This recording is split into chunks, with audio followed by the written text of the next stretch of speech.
తెలంగాణ రాష్ట్రంలో అనేక సంవత్సరాలు రాచరికపు పాలన జరిగిన తర్వాత ఆ రాచరికపు నీడను అడ్డుపెట్టుకొని అనేక మంది భూస్వాములు దొరలు సామాన్య ప్రజల మీద ఆగడాలు చేస్తున్నటువంటి సందర్భాన్ని తెలంగాణ ప్రజలందరూ కూడా మరి ఒక్కతాటిపైకి వచ్చి మనం వ్యతిరేకించాలి వీళ్ళ ఆగడాలను, మనము రాచరిక పోకడలను సామాన్య ప్రజల యొక్క సంక్షేమాన్ని పట్టించుకోనటువంటి ప్రభుత్వాలను గద్దెదించాలనే ఉద్దేశంతో ప్రపంచంలో ఎక్కడా లేనటువంటి విధంగా అతి సామాన్యమైనటువంటి రైతులు అందరూ కూడా ఉద్యమం చేసి దొరలకు వ్యతిరేకంగా భూస్వామ్యులకు వ్యతిరేకంగా వారిని కాపాడుతున్నటువంటి అనేక మంది పెద్దలకు వ్యతిరేకంగా పోరాడి ఆనాడు ఒక ఉద్యమాన్ని తెలంగాణలో నిర్మించడం జరిగింది.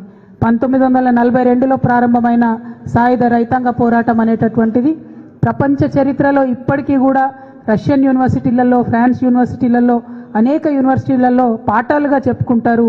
మన గడ్డకున్నటువంటి పోరాట చరిత్ర అటువంటిదని ఈ సందర్భంగా ఒక్కసారి మనందరం కూడా గుర్తు చేసుకోవాలి. అయితే ఆ పోరాట పటిమ ఎట్లా వచ్చింది అనంటే ఇవాళ భారతీయ జనతా పార్టీ చెప్తున్నట్టు కేవలం హిందువులలోనే ఉంది, ముస్లిం రాజుకు వ్యతిరేకంగా పోరాటం చేసిండ్రు అనే పిచ్చి పిచ్చి మాటలు చెప్పడం కాదు. నిజం జరిగింది ఏంది అనేటటువంటి అంశాన్ని మనం గమనించుకోవాలి. ఆనాడు రాచరిక పాలకులు అంటే అరాచకపు పాలన ఎవరు చేసినా అది ప్రజాస్వామ్యంలో అయినా రాచరికంలో అయినా ప్రజలు ఊరుకోరనే విషయాన్ని ఆనాటి నుండి ఈనాటి వరకు తెలంగాణ ప్రజలు మరి రిపీటెడ్గా చెప్తూనే వస్తూ ఉన్నారు.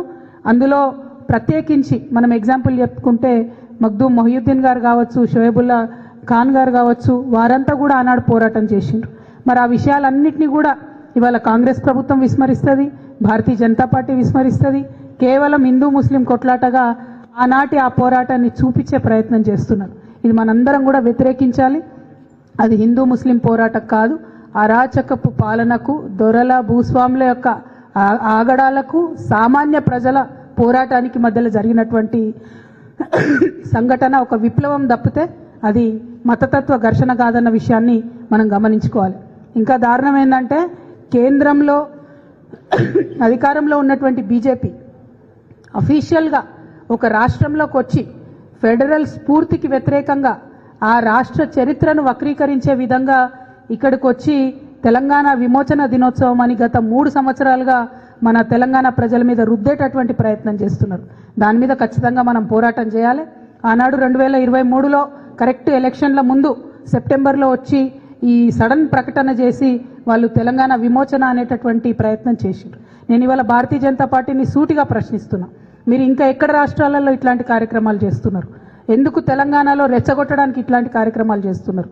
వేరే ఏదైనా రాష్ట్రాలలో పోయి ఆ రాష్ట్ర చరిత్రను వక్రీకరించడానికి ఇటువంటి కార్యక్రమాలు చేస్తున్నారా అని చెప్పి నేను సూటిగా ప్రశ్నిస్తున్నా. మరి 2 సంవత్సరాల నుంచి ఈ కార్యక్రమాలు జరుగుతుంటే కనీసం రాష్ట్ర ప్రభుత్వం ఒక లేఖ కూడా ఎందుకు రాయలేదని ఈ సందర్భంగా నేను ప్రశ్నిస్తున్నా. 2023లో ఎప్పుడైతే బీజేపీ తెలంగాణ విమోచన దినోత్సవం అని చెప్పి కేంద్ర ప్రభుత్వం నుంచి చేస్తామని చెప్పి ఆనాడు కేసీఆర్ గారిని మన రాష్ట్ర ముఖ్యమంత్రిగా, మహారాష్ట్ర ముఖ్యమంత్రి గారిని, కర్ణాటక ముఖ్యమంత్రి గారిని అందరినీ కూడా ఆ కార్యక్రమానికి ఇన్వైట్ చేస్తే కేసీఆర్ గారు ప్రొటెస్ట్ చేసిండ్రు. ఇది కరెక్ట్ కాదు, మా చరిత్రను వక్రీకరించొద్దు, నేను ఈ కార్యక్రమానికి రాను, మీరు ఇట్లాంటి కార్యక్రమాలు మా రాష్ట్రంలో చేయొద్దు, ఇది ఫెడరల్ స్ఫూర్తికి వ్యతిరేకమని కేసీఆర్ గారు ఆనాడు వెళ్ళలేదు. దానికి కౌంటర్గా ఆనాడు మన రాష్ట్ర ప్రభుత్వం, తెలంగాణ రాష్ట్ర ప్రభుత్వం భారతీయ సమైక్యతా దినోత్సవం, నేషనల్ ఇంటిగ్రేషన్ డే లాగా సెప్టెంబర్ 17ను సెలబ్రేట్ చేయాలి.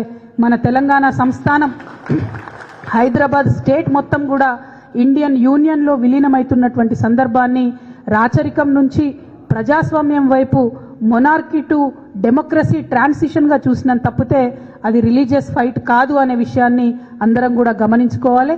ఇవాళ రేవంత్ రెడ్డి గారి ప్రభుత్వాన్ని కూడా నేను సూటిగా ప్రశ్నిస్తూ ఉన్నాను, మీరు ఈ అంశం మీద కేంద్ర ప్రభుత్వానికి లేఖ రాయండి, కొట్లాడండి. They have no right to come here and change our history. It is against the federal spirit. I appeal to the central government. You cannot continue these celebrations. It is not a religious fight. It was poor people's fight against the atrocities of the zamindari system in Telangana existing at that point of time.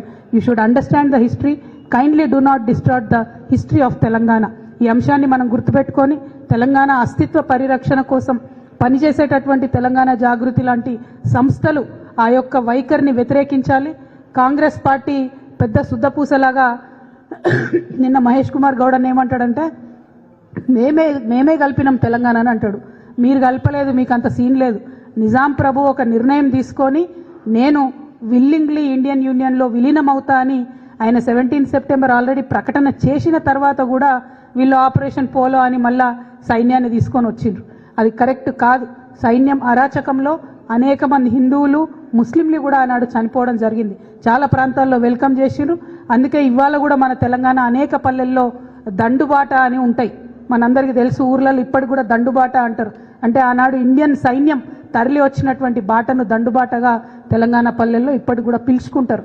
ఈ సందర్భంగా Congress party చేసిందేమీ లేదు, వాళ్ళు celebrate చేసేదేమీ లేదు. కానీ నిజంగా కాంగ్రెస్ పార్టీకి BJP మీద, మోడీ గారి మీద మీకు ఇంటర్నల్ అండర్స్టాండింగ్ లేకపోతే వ్యతిరేకించండి. They cannot hold a programme like that in our state. Sorry. అందుకే ఇవాళ నేను ఒక చిన్న ప్రయత్నం మేము